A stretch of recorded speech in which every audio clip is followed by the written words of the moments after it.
Hoy, kayo mga pinklawan, dilawan, pro kapamilya. Kayo mga vlogger na pro lit si IBIS-BN.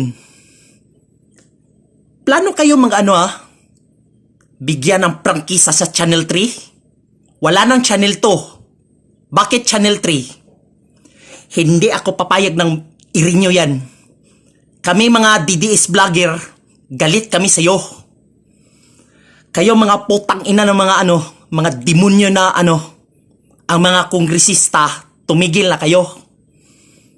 Patay na si Egsel Lagman, ang leader sa mga Liberal Party. Pupunta kayo sa impyerno, mga anak na Lucifer. Abangan ngayong February 10. Sino kayong magplanong bumalik ng prangkisa ng Litsi IBIS-BN sa Channel 3? Ako mismo ipa-take down ang YouTube channel mo at mga social media mo. Ako mismo ipa-take down. Tandaan nyo yan. Sagot! Mga putang ina nyo, mga pinklawan, dilawan, pro kapamilya vlogger. Kami mga DDS vlogger, galit na galit ako sa'yo!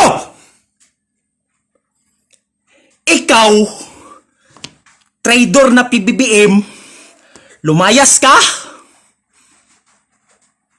Lalo sa mga senador na bugok, lalo kay Risa Hontiveros, lumayas ka? Ikaw, Martin Romualdez, suportahan ka ng bigyan ng prangkisa ng Litsi IBIS-BN ng mga pamilyang Lopez mukhang pera? Ha? Sagutin mo ko! Mr. Romualdez? Sagutin mo ko ng tanong, Mr. Romualdez. Plano ka ba bumalik ng Channel 3 ng prangkisa ng Litsi IBIS-BN? Ha? Kami mga DDS vlogger, galit kami sa'yo! Ang tigas ang ulo mo! Lalo ka na, Franz Castro, dapat mamatay ka! Kaso ka ng child abuse.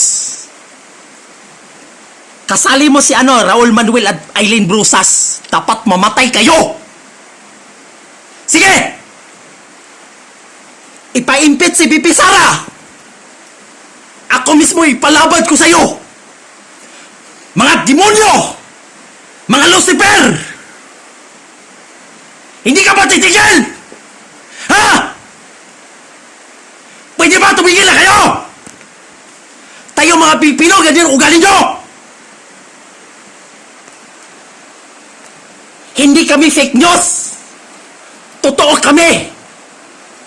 Itong Litsi IBIS-BN na yan, puro fake news! Puro paninira laban kay Duterte! Ako, DDS vlogger ko! Bakit ganyan ang ugali nyo? Ha?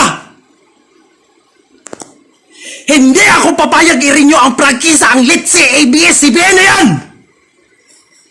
Ikaw, Lopez family, mamatay kayo! Wala ka ng negosyo! Wala ka ng negosyo, mga pamilyang Lopez, mamatay ka na! Ha? Wala ka ng pag-asa! Wala na si Egsel Lagman, ang leader ng Liberal Party, patay na! Ako mismo pumatay! Yawa ka! Sige lang! Huwag kang malala! Kung mananalo si Pastor Apollo Kibuloy at si Marcoleta, tumigil na kayo sa pangbubulsa mo. Tumigil na kayo sa pamumulitika mo. Palayaan mo si Pastor Kibuloy ngayon. At ibalik ninyo ang SMNI.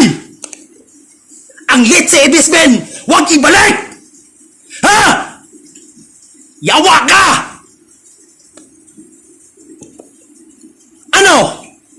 Pinklawan, dilawan, pro kapamilya.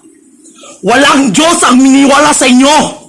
Walang Diyos ang maniniwala sa inyo kasi galit ka sa Diyos. Kami mga DDS vlogger, May Diyos. Dapat respetuhin. Kayo, galit kayo sa mga Diyos. Tingnan nyo sa mga Amerika. Puro lang mock God. Puro galit sa Diyos. Kagaya ng mga Pinklawan, Dilawan, Pro Kapamilya. Totoo ba to? Walang Diyos ang maniniwala sa inyo kasi mga demonyo kayo. Gago ka, putang ina mo.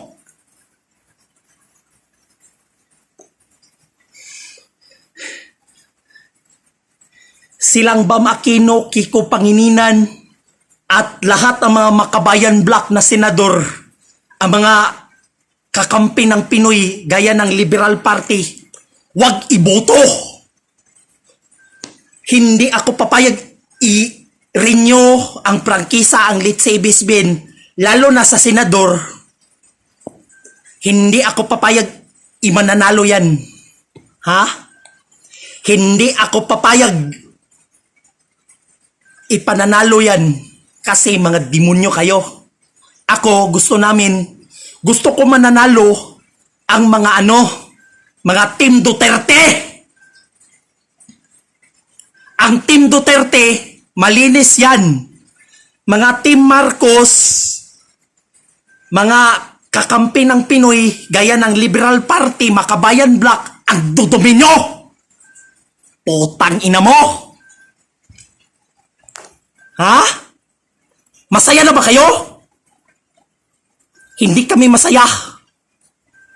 Ako mismo ipa-take down ng social media mo, putang ina mo. Ako mismo ipa-report sa inyo ng organized crime. Ang lakas ng loob ng ibalik ng prangkisa ng Litsi Ibisbin. Hindi ako papayag i-renew ang prangkisa ng Litsi Ibisbin, ha?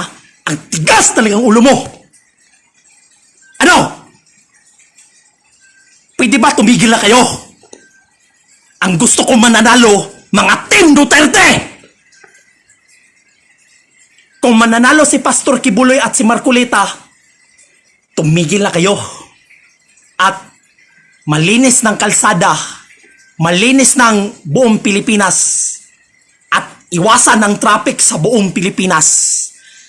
Tama ang ginawa ni Pastor Kibuloy. Stop ng di lang probinsya na Batang Quiapo. Dapat ilipat sa umaga ang mga heavy teleserye at K-drama. Yan ang tinuro mo sa amin? Ano sa paglaki nyo, galing sa bata, maging kriminal, terorismo, gusto mo? Ako? Galit ako sa mga kriminal kagaya mo. Pwede ba tumigil na kayo? Mag-aral na kayo mong tama. Huwag lang mag-aral sa mga mali. Yan ang video ko. Maraming salamat.